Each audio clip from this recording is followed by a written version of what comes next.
Bonjour mes honorables, bonjour mes petites mains vertes. Alors aujourd'hui, avant de se rejoindre dans le jardin, je vous montre un petit peu l'avancée des semis que j'avais fait. Très bonne nouvelle, les haricots orteils de prêcheur sont en pleine forme. Même les graines qui étaient visiblement mangées, rongées par des insectes ou alors mal fagotées ont réussi à pousser. Et puis regardez, celles qui étaient en pleine forme m'ont donné tout à fait satisfaction. Donc je les ai mis à la fenêtre, mais en même temps à la fenêtre on a 15 degrés pour essayer de bloquer la progression, la croissance de ces végétaux. Les poivrons commencent à sortir un petit peu la tête de l'eau. Donc là pareil, on va les mettre à la lumière. En ce moment, ils sont à la cave, il fait 20 degrés. Et donc, les graines se sont mises à germer, mais les graines que j'ai reçues dernièrement, vous pouvez regarder 2 ou 3 vidéos en arrière. Celles que j'avais essayé d'utiliser bien avant et mes tomates trottoirs n'ont rien donné pour l'instant. Donc, on va refaire des essais, d'où l'importance de faire ces essais avant de passer au jardin. Superbe surprise, j'ai reçu un petit cadeau de la part de Christelle. Des graines, donc des graines, on va dire un petit peu de toute catégorie. Alors, qu'est-ce qu'on a? Et qu'on a hâte évidemment de mettre en situation. Hop. Donc on a des graines de 2023, donc des cardons, des tournesols, voilà, de la livèche, de la laitue rouge, ça m'intéresse, c'est bientôt le moment de le faire, du basilic, ça c'est très... encore du basilic, on a des artichauts et des tomates. Alors elle m'avait promis des tomates assez intéressantes, donc on va bientôt s'amuser à les utiliser, de la rhubarbe, ça c'est grandiose, du fenouil, très très bien. Et puis des tomates, alors les tomates cerises et des tomates Roma. Voilà, donc un grand merci à toi. Et puis eh bien écoutez, l'année 2025 s'annonce formidable. Allez, on se rejoint au jardin. Voilà les amis, bon, comme vous pouvez le voir, j'ai mis mes beaux habits de travail. J'ai dû me résigner, j'ai pas pu mettre ma belle casquette des Cincinnati. J'ai mis ma vieille casquette. Non, trop belle pour le jardin, ça c'est pas possible. Comme vous pouvez le voir, aujourd'hui on est, je sais plus, on est vers 10h, 10h30, 10h42 exactement, dimanche. Et il fait -2, -3 degrés. La serre est complètement gelée à l'extérieur, je ne sais pas ce que ça donne à l'intérieur, on va aller voir tout de suite. Et puis je suis allé voir les mangeoires des oiseaux. Bon, ils avaient tout dévalisé, donc j'ai à nouveau rempli avant de vous parler. Voilà. Donc au programme, on essaie de monter le cabanon de jardin. Évidemment, de nombreuses parties étaient vermoulues, donc on va perdre beaucoup de temps pour les remplacer ou les modifier, évidemment.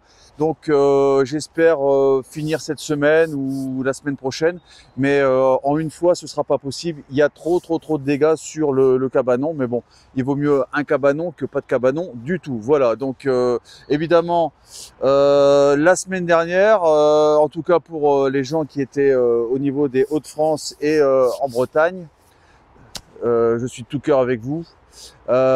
C'était une semaine super pluvieuse et en 2 jours j'avais récupéré une cinquantaine de litres avec mon petit système à la con, hein. Franchement on va pas se mentir, hein, ça ressemble à rien et pourtant c'est ultra efficace.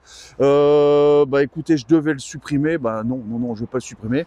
J'ai déjà mis 200 litres dans cette cuve qui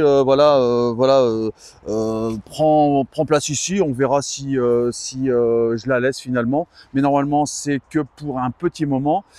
Il me faut de l'eau dans l'entourage de la serre parce que dans la serre évidemment il va falloir arroser. La pluie ne va jamais plus s'imposer à l'intérieur de la serre et il nous faut de l'eau et faire des distances et des distances pour aller chercher de l'eau, écoutez, on va s'en passer et on va se faire nos réserves d'eau ici. Voilà, allez, on continue, je vous montre un petit peu ce qui se passe.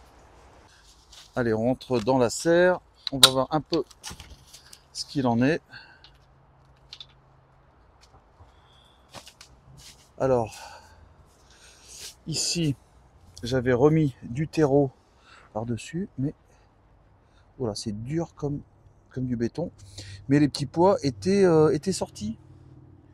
Et ouais, mais là, avec l'humidité, bon, on n'y touche pas, on va faire pire que mieux. Mais je peux vous dire que ça, c'était sorti. Ici, franchement, on doit être à 5 degrés, hein, 5-6 degrés. On ressent la chaleur qui vient de l'est, hein, bientôt sud-est. Donc c'est vraiment agréable. Ici, on a mis nos semis. Je suis allé voir, bon ça sert à rien, hein, rien n'a germé en une semaine. Voilà. Mais bon, évidemment, mercredi, on se rejoint tous ensemble. Et ici, on va commencer à faire les semis des graines de notre amie Christelle. Merci Christelle, encore une fois. Et on va s'y atteler, hein. Il est hors de question qu'on ne profite pas de ces magnifiques graines. On va se lancer. Donc là, ici et là, on a changé. On a remplacé la nourriture, hein. Il n'y avait plus rien dans les sachets. Voilà. Donc ça a été vraiment apprécié, ça c'est bien. On sait qu'on aura encore un mois difficile pour les oiseaux. Et on va aller voir de l'autre côté. Comme tu peux le voir. Voilà. Et voilà. Chaque oiseau y a trouvé son compte, ça c'est cool.